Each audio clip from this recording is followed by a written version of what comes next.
ulobu. Kamu itu yang goblok. Saya sudah bilang Quranmu sendiri isinya perkataan jin, perkataan setan. Nah, perkataan Muhammad. Lah, kamu ngelari-lari ke Alkitab. Alkitab memang begitu, ya. Itu kitab sejarah yang menceritakan sejarah-sejarah tentang hidup orang-orang Yahudi. Nah, Quran mulu perkataan jin, perkataan setan. Saya tanggapi yang ini ya. Kamu mengatakan Al-Quran itu perkataan jin dan lain-lain sebagainya. Kamu punya ilmu apa untuk mengatakan itu? Kamu mengetahui Al-Quran itu dengan menggunakan ilmu apa? Coba terangkan dulu. Bodoh, utobu, kamu itu yang goblok. Akui dulu Quranmu itu isinya perkataan jin, ya. Misalnya perkataan Muhammad gini, aku hanya diperintahkan untuk menyembah Tuhan negeri ini, yaitu negeri pemilik Mekah. Goblok, isi Quranmu perkataan jin, setan laknat. Bagaimana Anda bisa mengatakan Al-Quran itu perkataan jin? Anda punya ilmu apa untuk memahami Al-Quran? Silakan. Tuh, guru saya, Zulkifli M. Abbas, sudah tanggapi kamu. Kamu respon ya? Goblok kau. Goblok kau, lobu. Aduh, kasihan saya. Aduh, makanya kalau debat itu pintar.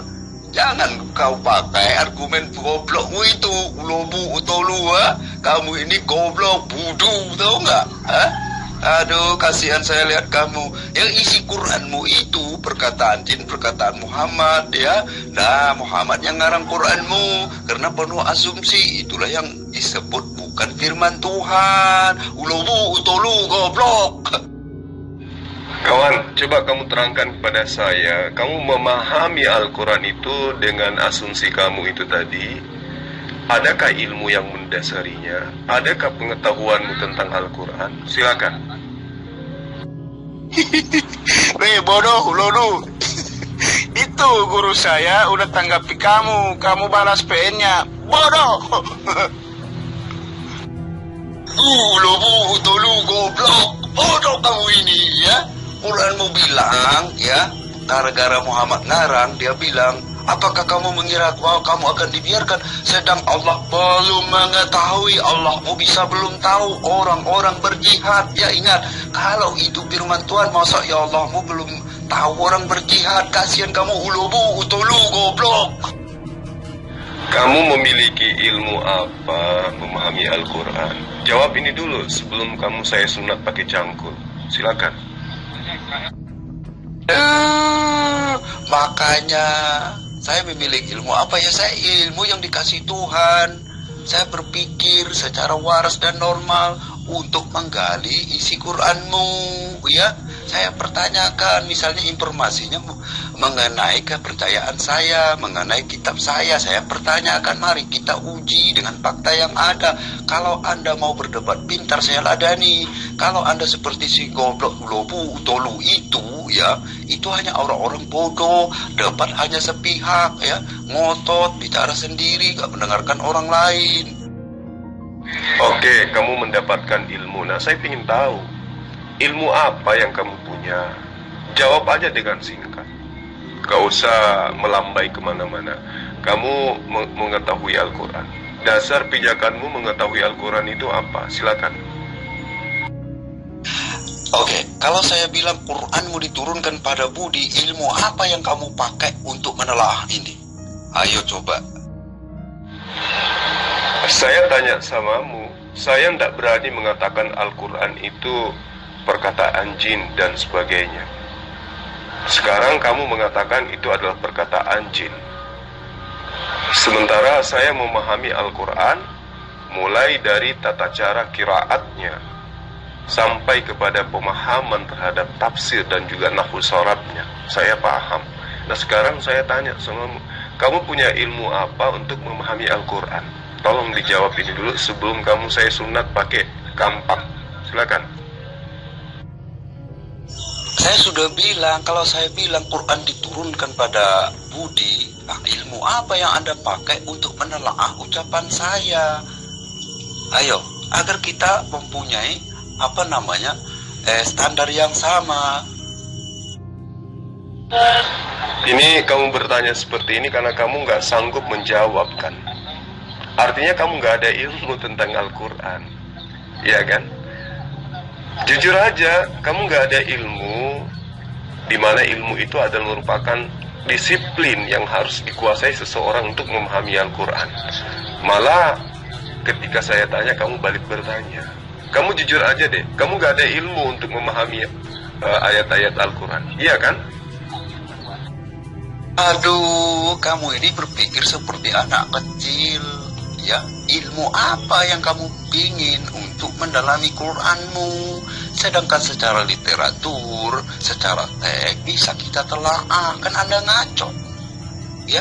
Untuk memahami kalimat, kalau kamu masih perlu ilmu itu tandanya mental kita terbelakang. Kita diberi pengetahuan untuk memahami kalimat, untuk memahami tekstual. Ya, nah, makanya saya tanya kamu, kalau saya bilang Quran diturunkan pada Budi, ilmu apa yang Anda pakai untuk menelaah ucapan saya? Nah, ilmu itulah yang saya pakai untuk mempertanyakan isi Quranmu, misalnya mengenai informasi kitab saya, gitu loh. Saya tanya sama Anda, kamu jangan malah curhat. Saya tanya, kamu punya ilmu apa untuk memahami Al-Quran? Jawab itu dulu.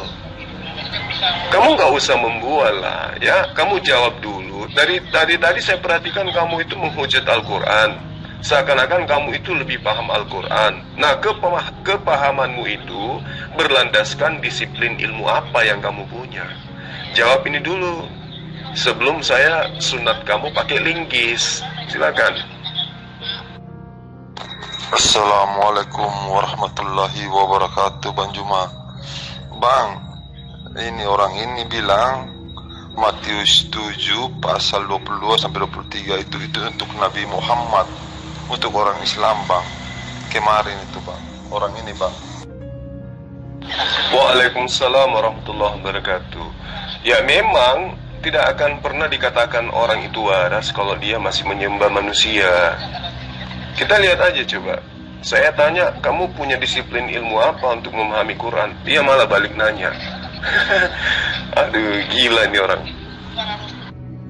Duh, kamu nggak ngerti. Kalau kamu nggak ngerti arah omongan saya, kamu jangan lari-lari nanya ilmu saya.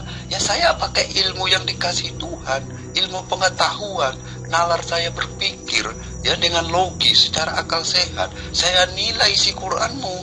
Saya saya pertanyakan. Makanya kalau kamu berani, kalau kamu punya ilmu, ya mari kita bahas. Misalnya Quran surah Al-Maidah 46 tentang kitab Injil. Ayo, ini banyak Islam yang tidak mampu jawab. Bukan banyak, semua Islam tidak mampu buktikan isi Quranmu ini benar. Jangan kamu lari-lari ke ilmuwan saya. Ini mental anak kecil. Sama halnya ketika saya tanya, ilmu apa yang dipakai Muhammad? Sok tahu kitab orang, ya. Ilmu apa? Sedangkan faktanya dia keliru. Ilmu apa yang dia pakai untuk mengetahui agama orang, ya? Nah, gitu standarmu, begini caramu. Ya, itulah kekurangan kamu. Memahami Al-Quran itu tidak bisa seperti memahami kitabmu, nggak bisa. Kenapa umat Islam itu bertahan mengimani Al-Quran? Sedangkan manifestasi yang tersirat di dalam Al-Quran itu menyeratkan aturan-aturan dalam kehidupan yang sangat berat.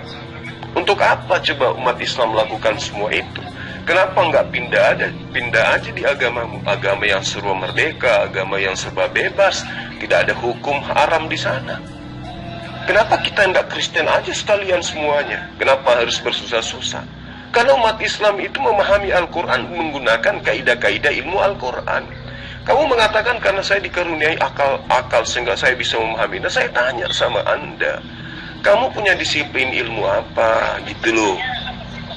Ya, di dalam memahami Al-Quran itu kan harus ada ilmu logat, ilmu nahwu, ilmu sharaf, kemudian ilmu istiqaq, ya, lalu kemudian ilmu ma'ani, ilmu bayan, ilmu ba'di, ilmu qiraat, ilmu aqaid, ilmu fikhi, asbabun nuzul, nasik mansuk, dan seterusnya. Nah, kamu punya ilmu apa di antara ilmu-ilmu yang saya sebutkan itu tadi? Biar saya uji kamu bahwa dasar pijakanmu terhadap lontaran-lontaran hujatanmu dengan Al-Quran itu yang berlandaskan ilmu. Kalau kamu tidak punya ilmu, ya kamu sama aja orang gila. Kamu menyatakan gajah itu adalah kecil seperti jari karena kamu hanya memegang kukunya. Iya kan? Nah sekarang kau katakan Al-Quran seperti ini, seperti itu. Pijakan ilmu kamu apa? Coba kamu terangkan. Aduh, itu sama bodohnya. Jika argumenmu saya kembalikan ke kamu. Itulah bodohnya kalian ya. Muhammad gak pakai ilmu ngarang ayat. Dia gak tahu kekristenan ngarang ayat. Kristen punya ilmu etimologi, kronologi, fakta sejarah dan lain-lain. Kalau saya bilang, kalau standarmu kayak saya pakai, ya saya pakaikan pada Muhammad. Muhammad gak tahu ilmu ya, dia gak ngerti sejarah, dia gak ngerti kronologi, dia gak ngerti etimologi ya. Kayo kita buktikan, adakah firman Tuhan yang ngaku-ngaku firman Tuhan, tapi yang dia ceritakan itu bertentangan dengan fakta sejarah. Nah inilah ya, kalimat-kalimat itu terlontar kembali kepada dirimu. Yang disampaikan kemudian oleh Rasulullah Muhammad SAW itu adalah kalamullah.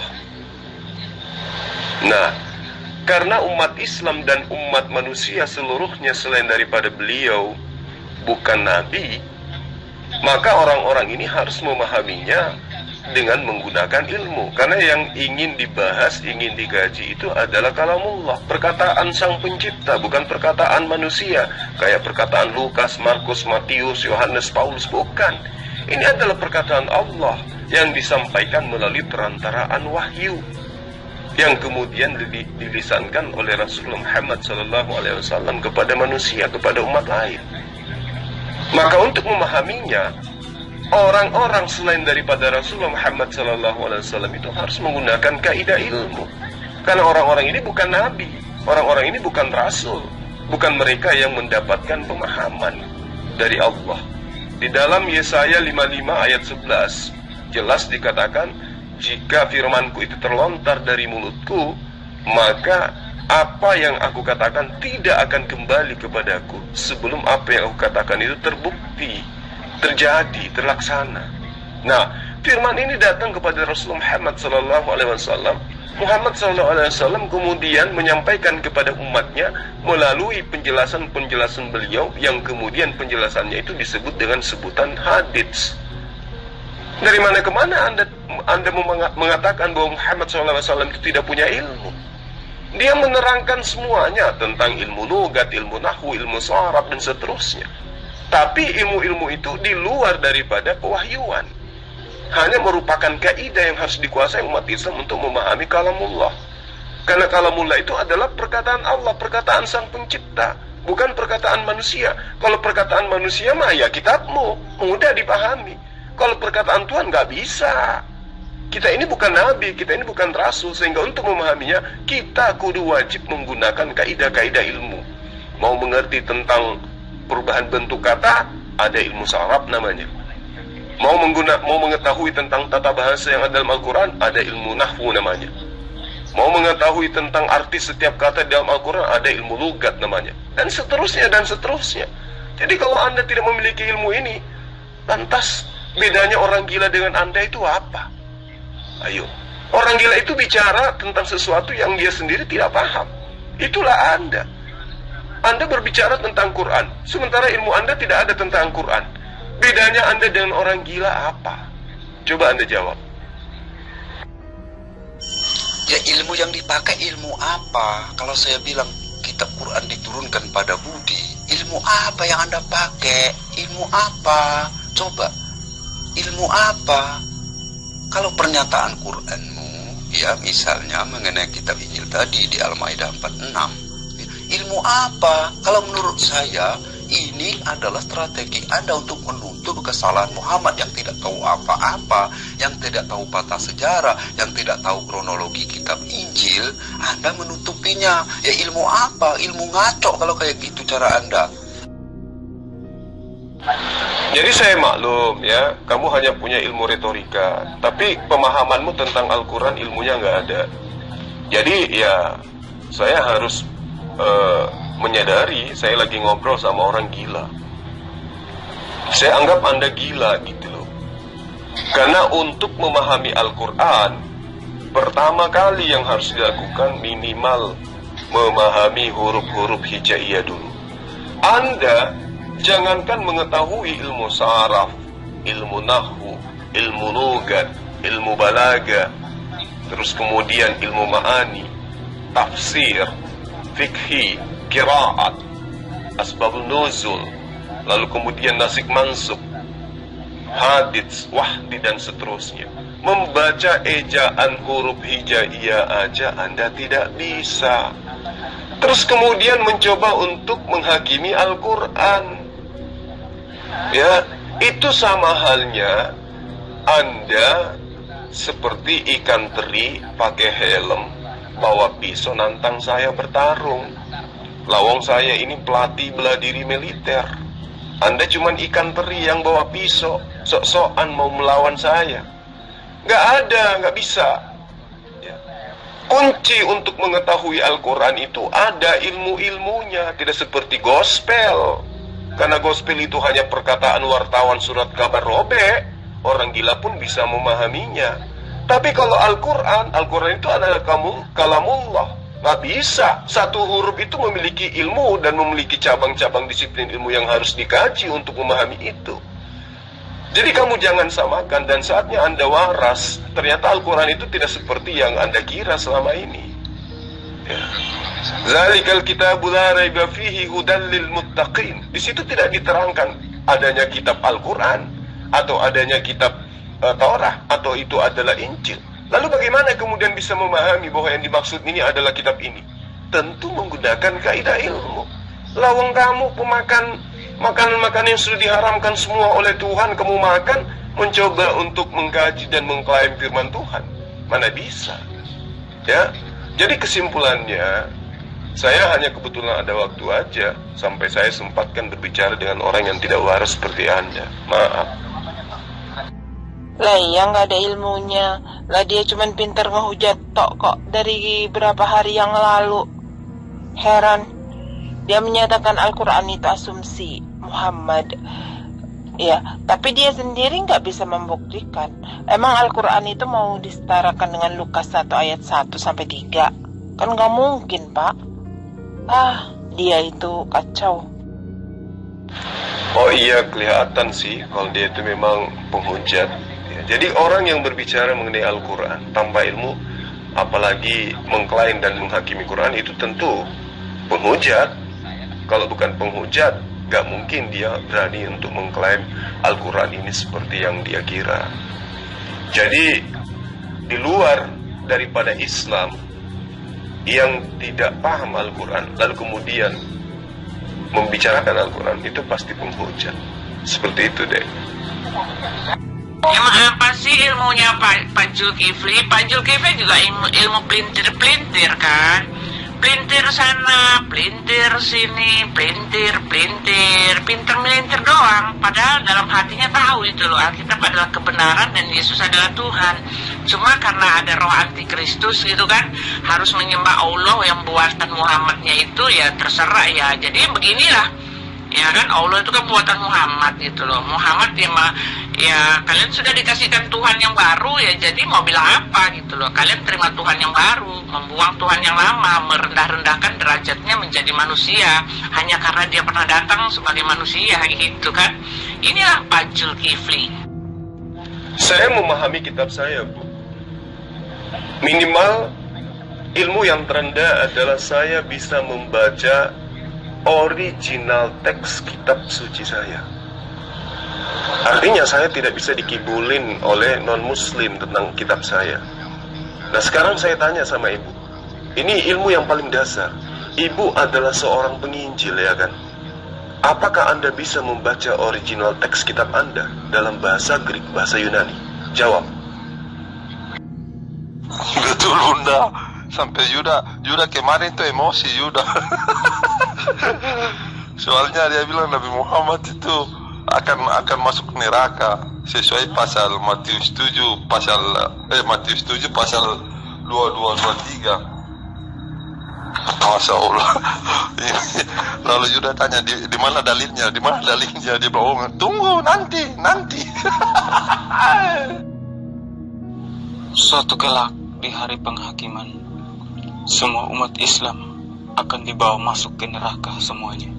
Islam itu akan masuk neraka. Ya, itu pemahaman kamu. Sekarang tunjukkan dalilnya. Perkataan Yesus, Kristen akan masuk ke surga. Tunjuk sekarang, silakan. Aduh, Anda ini ya, kalau kayak gitu ya harus kayak gitu. Saya juga bilang bahwa justru Muhammad dalam mengarang Quran nggak ngerti apa-apa. Dia nggak tahu ilmu etimologi, ilmu kronologi, fakta sejarah. Karena apa yang dikatakan Quranmu dalam Quran surah Al-Maidah ayat 46 itu bertentangan dengan fakta. Anda tahu nggak, fakta sesuatu yang tidak bisa mungkin dibantah kebenarannya ya. Anda ngotot, Anda ini bermental seperti anak-anak. Harus bilang saya Pak, tahu harus ini. Padahal itu kalimat yang sangat gamblang, yang sangat mudah dipahami. Itu tertulis dalam kitabmu. Makanya kamu harus membuktikannya. Kalau kamu nggak bisa membuktikan, kamu jangan ngomong ngaco kesana kemari. Berarti kamulah yang nggak punya ilmu, gitu loh. Nah, sekarang kamu menutupi ketidaktahuanmu tentang Al-Quran. Kamu hanya bisa membaca terjemahan. Itu aja kemampuan kamu, ya kan? Laksana orang yang membaca tulisan ini Ibu Budi. Apa yang kamu pahami dengan tulisan ini, wahai anakku? Oh, ini Ibu Budi, maksudnya ibu ini bernama Budi. Itu kan ilmumu? Hanya ilmu terjemahan kan yang kamu punya? Makanya saya katakan, kalau Anda ingin menghakimi Quran, minimal Anda itu paham tentang Al-Quran.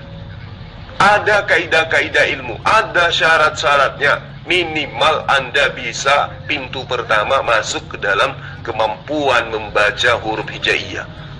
Dan Anda tidak bisa itu.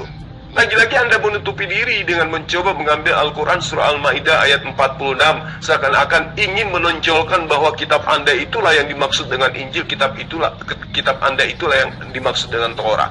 Salah kamu. Kalau ingin membahas ini, nanti saya telanjangi kamu dalam-dalam. Ya, lama-lama benar-benar kamu saya sunat betul nanti, pakai gergaji mesin. Di dalam surah Al-Maidah ayat 46 itu, wa kaffayna ala atharihim bi Isa bin Maryam musaddiqan lima baina yaday min at-Taurat wa atainahu al-Injil fihi hudan wa nur wa musaddiqan lima baina yaday min at-Taurat wa hudan wa mau'idatan lil muttaqin. Di situ kamu harus paham asbabul nuzulnya. Kalau ada hadits yang menerangkan asbabul nuzul, paham asbabul wurudnya. Kalau kamu tidak ada ilmu itu percuma. Sama ketika saya katakan samamu tadi, ya, ini Ibu Budi, kamu pahami ibu itu bernama Budi. Kenapa? Karena kamu tidak memiliki kaidah ilmu. Dan kami iringkan jejak mereka. Siapa mereka? Nabi-nabi Bani Israel. Siapa nabi-nabi Bani Israel? Bukan Paulus, bukan Lukas, bukan Matius, bukan Markus, bukan Yohanes. Sementara kitabmu karya mereka, karya Paulus, karya Matius. Yang dikatakan nabi-nabi Bani Israel ini bukan Lukas, bukan Markus. Mereka itu bukan nabi. Mereka itu adalah pengajar-pengajar palsu yang Yesus ajarkan di dalam Matius dan juga Yohanes. Ya, tentang pengabaran pengajar-pengajar palsu. Di sini dikatakan kami iringkan jejak mereka, yaitu nabi-nabi Israel dengan Yesus atau Isa putra Maryam. Membenarkan kitab yang sebelumnya, yaitu Torah. Yang dimaksud Torah di sini yang mana? Kitabnya Nabi Musa, bukan kitab Septuaginta, bukan perjanjian lama. Dan kami telah memberikan kepadanya kitab Injil. Kitab Injil itu yang mana? Kitab Injil itu adalah semua firman yang dilontarkan Yesus melalui mulutnya. Bukan melalui mulut Lukas, bukan melalui mulut Markus, Yohanes, Paulus, bukan. Makanya Yesus mengatakan, segala firman yang engkau berikan kepadaku telah aku sampaikan kepada mereka. Pertanyaannya, mana segala firman yang Yesus ajarkan kepada mereka? Mana? Tentu orang-orang Kristen kayak kamu ini nggak akan pernah bisa mampu menunjukkan firman-firman itu. Kenapa? Karena Injil yang dimaksud oleh Al-Quran itu sudah dihapuskan, sudah dirubah-rubah oleh Kristen. Ya, itu yang perlu kamu pahami. Jadi kalau kamu belajar tentang Al-Quran, kamu tidak akan pernah mungkin menyembah manusia. Ya, karena kamu tidak pernah belajar Al-Quran, membacanya pun tidak bisa. Makanya saya katakan kamu itu layaknya orang gila. Orang gila itu bercerita tentang sesuatu yang dirinya sendiri tidak tahu. Ya, apesnya karena sang gila ini menghakimi sesuatu yang dia katakan salah, padahal ilmunya tidak dia kuasai untuk menentukan salah benarnya sesuatu. Membacanya aja kamu tidak sanggup, kamu cuma bisa terjemahan. Nah kalau terjemahan dasarnya ya sama. Ini Ibu Budi, artinya ibu ini bernama Budi. Itu namanya kamu bahlul. Ya, jadi saya tanya samamu, kalau kau tidak punya ilmu, mending kamu bahas kitabmu aja yang adalah tulisan dari wartawan-wartawan surat kabar robek yang tidak diketahui siapa mereka ini. Daripada kamu membahas kalamullah, ilmu kamu nggak ada gitu. Aduh, kamu lari ke sana kemari sudah. Katanya kamu berilmu dong. Saya bicara tentang isi Qur'anmu. Kamu sudah lari ke sana kemari. Inilah kalau Anda nggak punya ilmu, nggak tahu omongan orang, Anda nyeletuk aja. Nah, saya minta pembuktian isi Qur'anmu, bener nggak? Ya di mana? Karena kalau kamu bicara ilmu ya, ternyata Allah SWT nggak punya ilmu. Kenapa? Karena dia nggak ngerti ternyata etimologi kata Injil sendiri dari bahasa Yunani, engolion. Ya, itu nggak ada hubungannya seperti klaim kamu, klaim Allah SWT sendiri bahwa kitab-kitab diturunkan dalam bahasa kaumnya, tapi ternyata Allah sendiri menggunakan bahasa Yunani untuk kitab yang katanya yang diklaim atau diasumsikan diturunkan pada Isa. Kan ngaco, itu bukan bahasa Ibrani. Nah di sini saja kontradiksi ya. Ternyata kalau apa ukuran ilmu yang Anda pakai, ternyata pengarang Quran lah yang nggak punya ilmu gitu loh. Iya, dari tadi kan saya tanya samamu, pijakanmu untuk membahas tentang isi Quranku itu apa? Ilmu kamu apa? Ilmu, disiplin ilmu yang saya tanya. Disiplin ilmu, bukan kegilaanmu yang saya tanyakan. Kau membahas isi Al-Quran itu menggunakan disiplin ilmu apa? Jawab. Enak sekali Pak Zulkifli ini, pemanipulasi luar biasa. Agamanya nggak boleh dikutak-katik dengan alasan kamu punya ilmu apa untuk mendalami Alkitab kami. Sedangkan Pak Zulkifli sendiri, saya mau tanya, ilmu apa? Pernah belajar sekolah Alkitab di mana kamu Pak? Cuma asal comot-comot pelintir-pelintir ayat gitu loh. Sendirinya itu harus melihat kepada diri sendiri. Kamu punya ilmu apa sehingga kamu berhak menyalah-nyalahi, menjudge gitu loh. Menjudge kalau Alkitab itu bohong-bohong, menjudge kalau kami menyembah dewa lah. Itu ilmu dari mana kamu dapat itu gitu loh? Pelajaran dari mana? Artikel-artikel dari mana gitu loh? Cuplikan-cuplikan, tafsiran-tafsiran dari mana? Ilmu apa yang kamu pelajari? Sedangkan Alkitab sendiri kamu tidak pernah mau buka gitu loh.